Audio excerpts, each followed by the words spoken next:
Olá pessoal, sou Thiago Pittini, drapple.com.br. Bem-vindos ao 199º Dr. Apple News. Estamos chegando uma marca aí histórica, esse resumão de notícia toda sexta-feira aqui para vocês, sempre com a ajuda do Antônio, do Gilberto, do Renato, do Sandro. Muito obrigado pelas sugestões de pauta de vocês e obrigado a todo mundo que assiste esse tempo todo aqui, né? Então vamos lá, vamos para as notícias que nós temos essa semana. A gente começa aí com esse brinquedinho que foi a galinha dos ovos de ouro da Apple, né? O Apple II. Ele foi lançado em 10 de junho de 1977 e foi a máquina que deu sustância, né, como a gente fala, para a empresa conseguir seguir adiante. Ela foi responsável durante muitos e muitos anos, né? Quase 20 anos aí ganhando dinheiro para a Apple, seguir com seus outros projetos, inclusive o próprio Macintosh, né? Só para a gente ter uma ideia, ela vinha com 4K de RAM, não tinha nem 1 mega de RAM. Hoje a gente já tem 192 GB dentro de um processador. Ela vinha com 4K de RAM e era expansível até 48K. Era uma coisa assim de explodir a cabeça naquela época, né?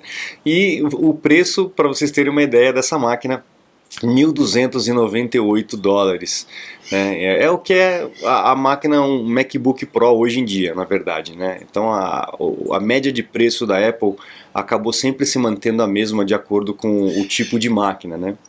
Mas foi uma máquina realmente muito importante. Tinha o VisiCalc, né, que era um programa de cálculo, o avô ali do Excel, né, o VisiCalc, que era o que eles chamavam de Killer App, né, era o aplicativo que ia vender mesmo a máquina, né, o grande chamariz.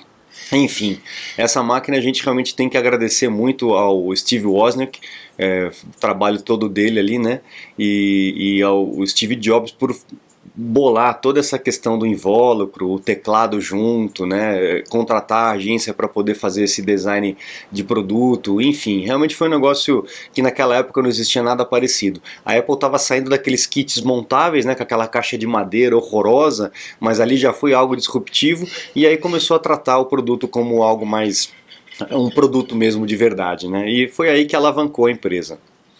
Depois nós temos aqui no dia 17 de 78, um ano depois, né, nascendo a Lisa, a primeira filha do Steve Jobs. E por que é importante? Porque a Lisa acabou batizando a primeira máquina com sistema operacional gráfico.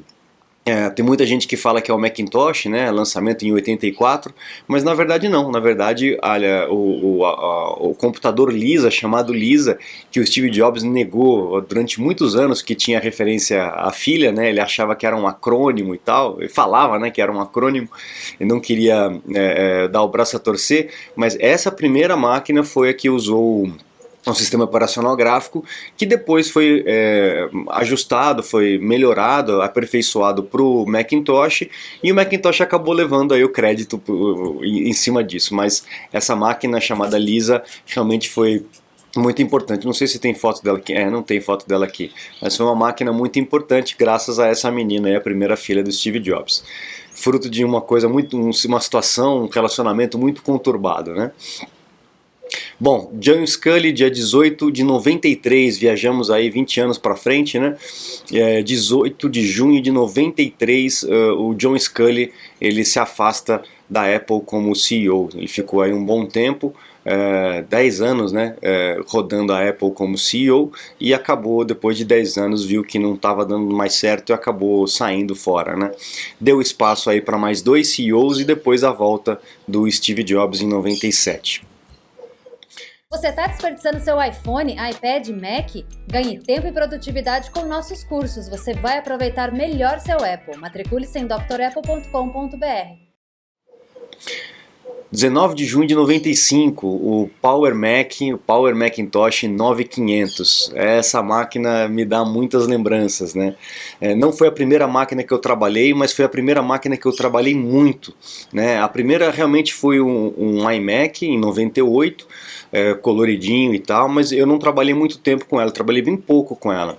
Logo depois eu já comecei a trabalhar com um Power Mac desse. Na verdade era um 8600, mas muito parecido, né? Mudava um pouquinho só na parte interna da máquina, mas realmente eu olho para essa máquina e me dá uma lembrança muito gostosa de uma época, de uma descoberta, né? De um equipamento, de um sistema operacional que realmente me obedecia, realmente me funcionava, né?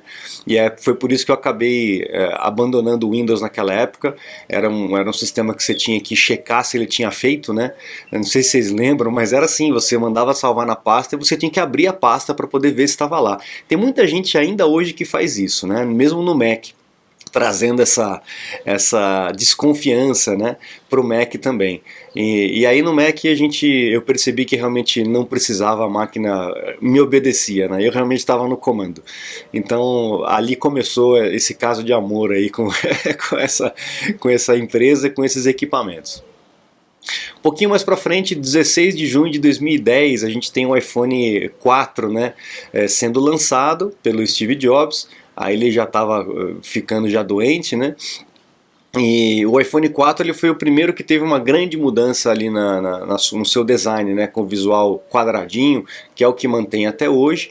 E no primeiro dia de lançamento ele teve 600 mil unidades de pre-orders, né, como é que fala? Reservas, né? 600 mil no primeiro dia. Eu lembro que foi uma loucura, o site caía, o pessoal ficava dando refresh o tempo todo. Foi uma loucura mesmo e estabeleceu um recorde, o primeiro recorde, né? Que depois foi quebrado, obviamente, mas ali já foi impressionante, né? E a gente tem aí um pouco depois, 21 de junho de 2010, a Apple lançando o iOS 4. O iOS 4 que trouxe o FaceTime, que a gente usa aí o tempo todo, né? E que está melhorando cada vez mais. Nos próximos sistemas operacionais a gente vai ter algumas implementações bem importantes no FaceTime. E o multitasking, né? A possibilidade do equipamento fazer várias funções ao mesmo tempo, em background. Então, enquanto está rodando uma coisa, tem outras coisas acontecendo na parte de trás, coisa que não acontecia. Quando você saía de um programa, ele congelava e você ficava dando atenção só para o outro. Obviamente que a melhoria aí de processador, melhoria de bateria, vai possibilitando tudo esse tipo de coisa acontecer.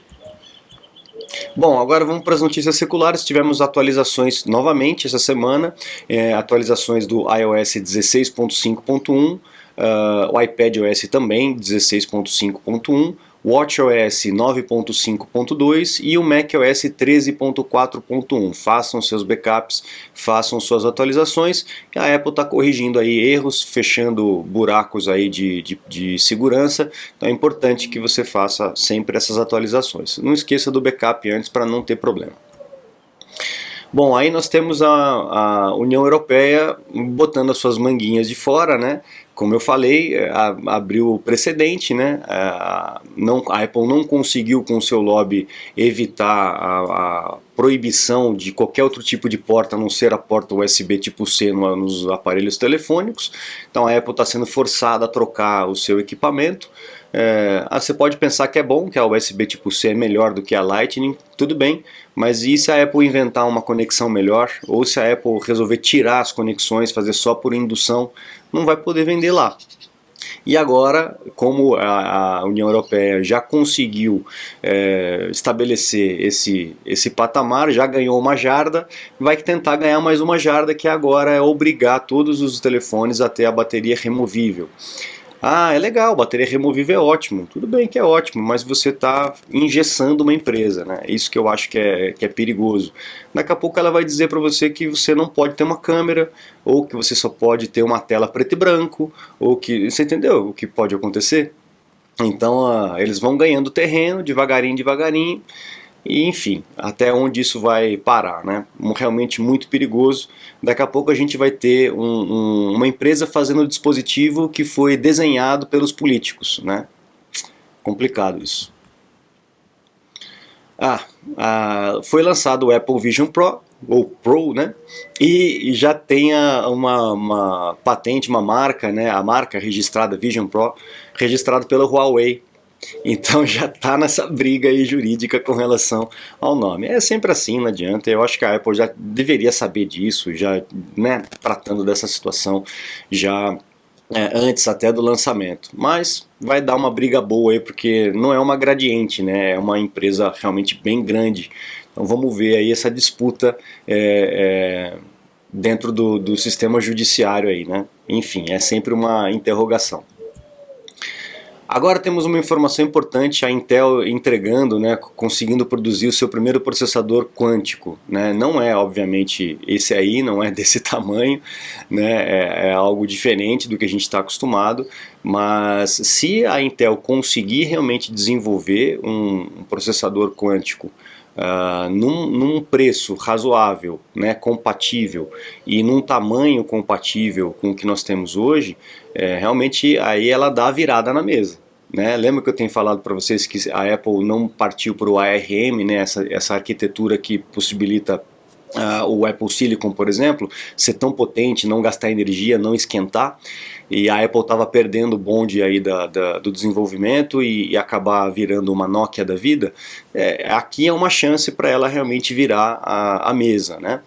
Porque realmente o futuro vai ser isso, né? Qual que é a diferença da computação normal para a computação quântica?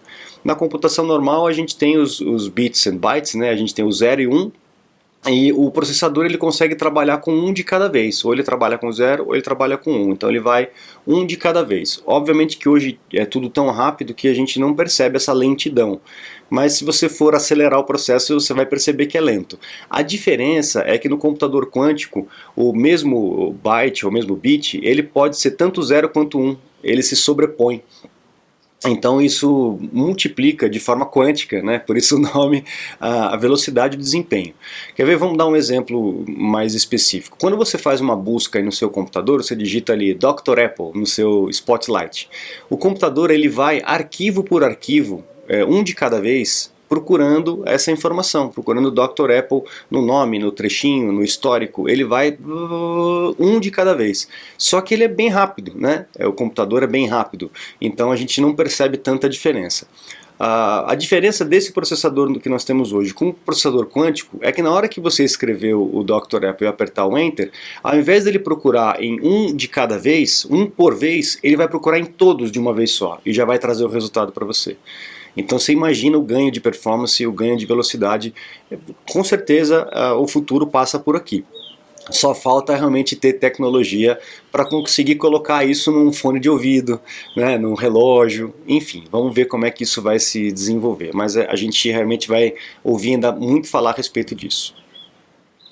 Aqui a gente tem uma coisa interessante. Aqui é uma patente da Apple, aqui legal, ó. Vamos voltar aqui. Deixa eu recarregar só para ficar mais bonitinho para vocês. Isso. Aqui.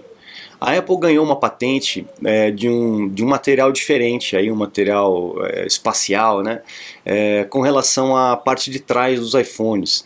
Então a Apple quer desenvolver um material que seja resistente à queda, a risco, né, a trinca.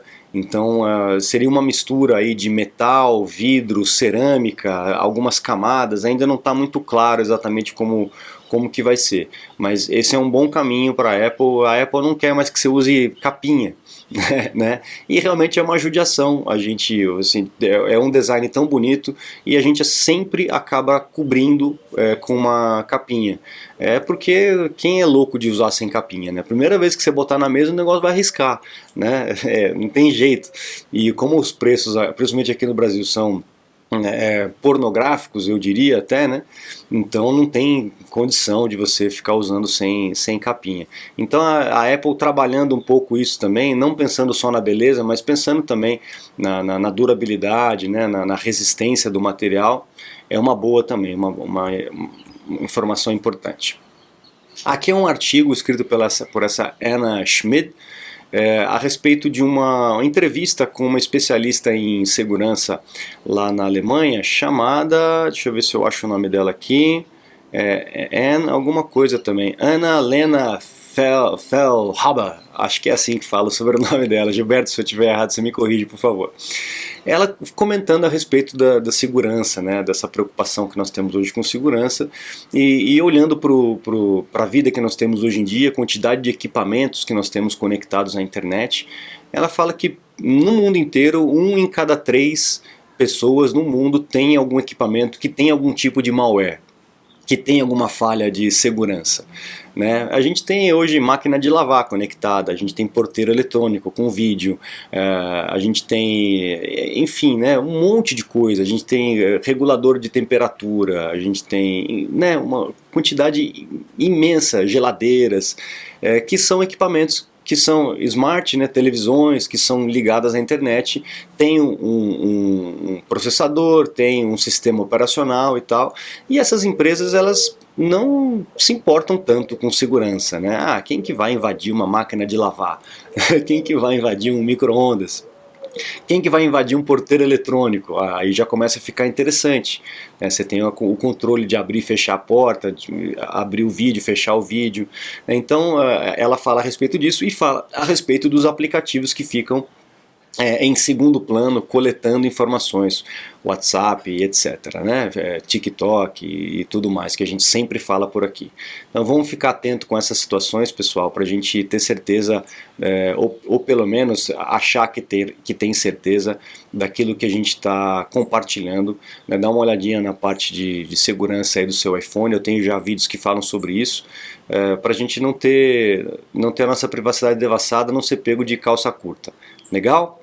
Encerrou? Encerrou. Eu acho que a gente acaba por aqui então, pessoal. Um grande abraço para vocês. A gente se encontra no próximo Dr. Apple News semana que vem.